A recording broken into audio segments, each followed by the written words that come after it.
Je pense que la question, c'est une bonne question. En 93-95, pas grand monde savait. Donc c'est difficile a posteriori de reprocher à tout le monde. À partir du moment où il y a la première condamnation, même si elle était très basse, le fameux sweet deal, là, les gens savaient. Et ceux qui ont continué à fréquenter Epstein...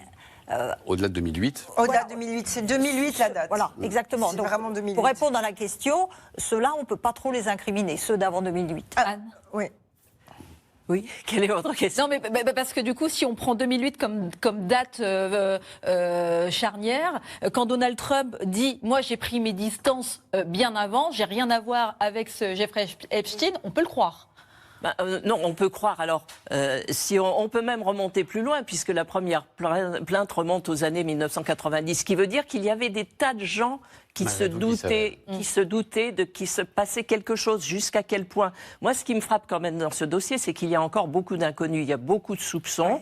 Il y a quelques certitudes. Il y a des gens qui ne renient pas, par exemple, Woody Allen, dit « Oh, moi, j'ai toujours été ami avec Epstein et je lui conserve mon amitié par-delà la tombe ». Mais pour l'instant, c'est surtout